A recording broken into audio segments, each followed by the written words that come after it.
you've gotten your eyes on Robert Quinn, what do you appreciate most about him as a player and a leader? Well, I'd like to say start off with as a person, just unbelievable man, cares about his teammates. As a player, still just watching tape, he is as advertised.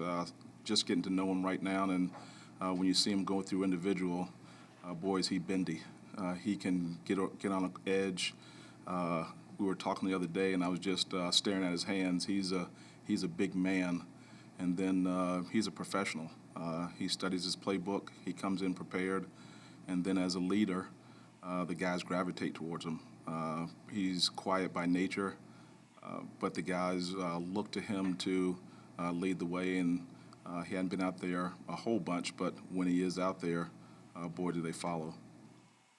What is it about Kyler Gordon that allows him to play both outside and inside for you guys? Yes, great question. Twitchy.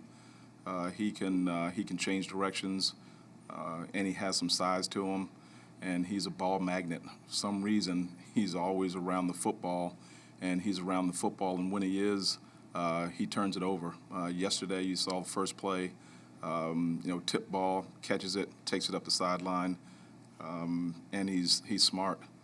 He gobbles up information. He's one of the ones that you like, has good athleticism, but also has the will and the drive to be a good player. So we're excited about him. He was in here the other day expressing his eagerness to play inside. How has that resonated with you, just his want to and kind of his desire to be in the mix in the middle there? Yeah, that's a big deal. When players want to do what you ask them to do, some guys are just compliant. They go, "Hey, coach, I'll do anything you ask me to do." But when you have a guy that wants to do what you're asking him to do, you get a little extra edge in terms of how that guy performs. I know he played that position when he played in the slot in college some, but did he come in more ready to play the nickel in the NFL than other rookies you've seen? Yeah, I'm not sure if he was more ready, but he is ready, if that makes sense. I've had some guys that they were just nickels, and so that's all they focused on. So he's been able to do both. There's going to be a learning curve because it's the NFL, but we feel good about the direction that he's heading in terms of getting lined up, where his eyes are, and then again just making plays. What has impressed you about Dominique Robinson, and what are you eager to see from him once the pads come on Tuesday? Yeah, so far it hadn't gotten too big. Each situation, each install that comes in, he gobbles the install up, the things that we teach him, and it goes from the classroom to individual to group, and then on the field you see whatever we're teaching. Every day is a new day for him. There's something that comes up that he goes, okay, we need to teach you that, or read your keys a little bit better. But the next day, it's corrected. So it's nice when you have a player that maybe makes a mistake day one, you correct it in the meeting, and then day two, he fixes it when it comes up again. That's the sign of a guy that's going to be okay, a guy that's a professional. And then, boy, he came in great shape. You could tell that he worked out in the off season and really with a purpose, and just the way he runs and attacks each practice. So the sky's the limit for him.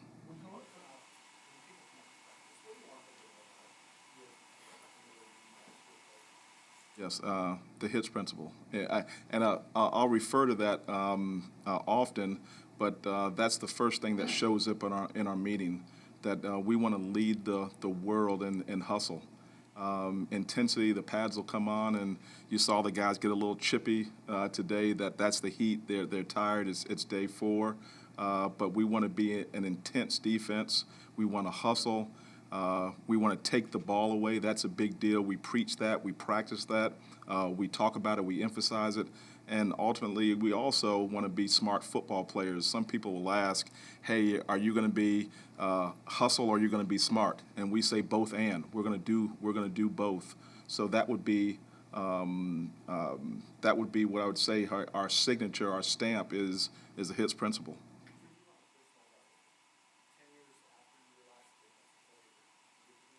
What do you know now? Outside, right? Be a play caller Well, an old Colt guy came and talked to our group one time, Dwight Freeney, and he would say, where you are and where you want to be, those two people can't coexist in the same space. So I'd hope right now that I'm a little more mature, that I've handled situations, adversity a little bit better. I would think that at this point, I know football, 8 years or whatever that was, a little bit better. I handle the staff better in terms of just interpersonal skills. I would hope that. And then the players, I think I was so intense about every situation. Every situation is not live or die. So I think right now I'm a little bit more relaxed. I'm a lot more relaxed. And so they get to know me. They get to know not just Coach Williams. They get to know Alan Williams. And so when the guys get to know you, I think they play for you. Not that the guys didn't before, but now they get to see me as a person, not just as a coach. Yeah. Is there an example of something that you might be a little more relaxed about today that 10 years ago when you moved to play? Yeah, just, we had a bust on a pressure. Installed last night, we went over it, had a bust on a pressure. I would have hit the roof before. And now it's just, hey, this is what we need to do. We'll go over it again. I would have kind of jumped the coach and the player, and I would have been super stern. And now it's day 4, and that was the first time the guy ran that in practice. And so there are going to be some mistakes, but I would say, hey, number one thing, we do want execution. That's important. But number one thing is, did you make that mistake 100 miles an hour?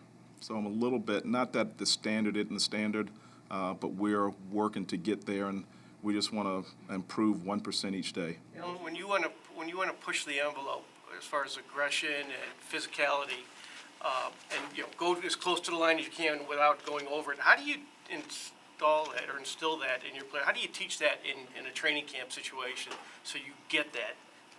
Yeah. Well, first of all, the guys are, when you come in shape and you come in and you can run all day long, you can really push that envelope. You're playing 100 miles an hour, and we'd say, hey, play with your hair on, like your hair's on fire. So when you can go hard at long stints at a time, you're practicing up to the edge. And so when you're doing that, that's your standard. So that's our standard all the time. And then there's no shame in going like this. Hey, coach, I need a blow. Okay, you come out, the next guy comes in, and he pushes it as long and as hard as he can all the way to the edge. And I tell the guys, I don't believe or subscribe to 110%. I don't know what that is. You give me everything you got, you empty the tank, and then when you empty the tank, we'll get someone else in there. But you've got to push yourself. You got to grind to make sure to get to that point. And if they and right now we haven't gotten to that point. No one's fallen out in practice. We hadn't gotten to that point, but we want to push ourselves as hard as we can up to the edge, and that's going to be again our HITS principle. That's the standard. That's how we want to practice. I think I heard Coach Flew say the other day, you can't live soft and play hard. You can't. It doesn't correlate. You can't kind of loaf in practice or kind of go through it with half speed and then think you're going to show up 100 miles an hour in the ball game. It doesn't happen. Do you think players? I'm sorry. Do you think players have to go over the line to find out where it is in general? How do you find that sweet spot? No, I don't. I don't think over the line. That's our S principle, which is playing smart. Because when you go over the line, that can cause you to get penalties. Penalties kill you. They kill drives. You can cause you to get thrown out of ball games. That kills you. We can't deal without or do without any of our players. So we want to be right up to the line, play within the rules, run, hit, do all the things that we're supposed to. And no, I don't think you have to go over the line. No, and I know you On that can't. point for a second. Yep. I asked Coach this yesterday. The Bears have been undisciplined last few 15-yard penalties, taunting, things like that. How do you make sure that doesn't happen? If it does happen, do you have a policy in mind that where you say you can't do that. When it happens, how do you discipline it or make sure? Yeah, it's how we practice. I think you saw today that the guys were, again, they got chippy today, and but we want to practice just like the game is. I tell the guys kind of jokingly, when they let you fight in the ball game, we'll fight in practice because that's what they allow you to do. But right now, and as far as I know, they don't let us fight, so we won't tolerate it in practice. That's not what we do. And I think that's a head coach. It comes down from the head coach. And so I would say if and when guys do, we don't expect them to do that. Our guys listen and they're disciplined. And but that's a head coach deal. He takes care of that. He handles that. But you know, I'm going to address the chippiness in our meeting, and we don't want to do without any of our players. We want to play hard. We don't want to back down. We want to play within the rules. We're going to be tough. We're not going to cower down to anyone, but we're going to play within the rules and play hard. Alan, I know you can't talk about Roquan or do anything about it right now, but for any player making a switch from playing inside in the 3-4 to your scheme and the will, what are the differences? What kind of changes might they have to make? Where would their focus be? Yeah, when you're in the middle, this is your view, and things can come from both sides.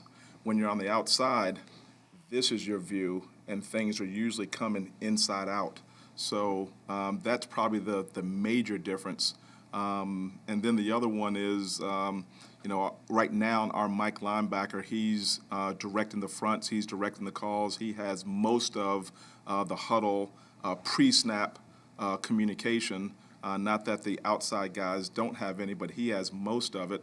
So we would say a little bit, we'd say front row view, side balcony view. So that would be and how things come, that would be the major difference for our guys.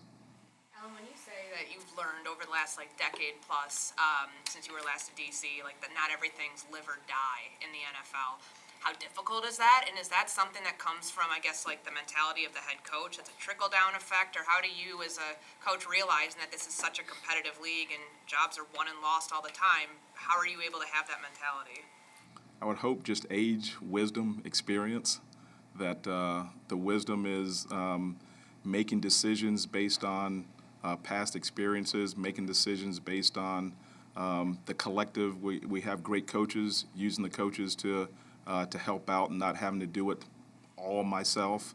And then just reflecting back on some of the mistakes that I made in my younger years and correcting those. We ask players all the time, hey, the mistakes that you made yesterday, don't make the same mistakes tomorrow, and then be self-aware. Evaluate yourself on a daily basis to see what you're doing in all phases. What you're doing, are those the right things? So if I'm going to ask the players to do those type of things, I have to do that myself. So short answer, age and wisdom. With that perspective that you've been talking about your individual growth, are you happier now in this job than you were before? Do you enjoy it more with this approach? I don't know if I enjoy it more. I think that one of the things that Coach Dungy always taught me was to, it's football, and we are blessed to be. Think about this. I'm the coordinator of the Chicago Bears. I'm a defensive coordinator. And so there is no job better in the world, maybe Flus, but I get to coach defense for the Chicago Bears. So there's no job better than that. So to be excited about what you do and what I get to do, who I get to do it with, man, I've always appreciated that I get to coach football for a living. There isn't a job better than the one I have. None. Last one. You mentioned Tony Dungy. It's probably too broad of a question for the last one, but what did you learn from him that you applied in your coaching career? Yeah, that should have been the first question. I'm not sure what I didn't learn from him. Here's what I would say. The one thing I talked to about the players: no excuses, no explanations. We find ways. We figure it out. one of my old players said in a different way. He said, Dren Shakan, which said that, hey, look around the corner, figure it out, find a way. And so that's what I would say. There are no reasons why you can't be successful. So just find different ways to do it. There'll be people in your life, there'll be media, sometimes it's family, sometimes it's other coaches that say, hey, here's a problem, you can't. Everyone can identify problems. We're in the problem-solving business. So that's what we do. That's what separates you from the next guy, that a guy can identify the problem, but you got to solve it. So that's what we do here. We figure out ways to solve problems. Will be it. Thank you, guys.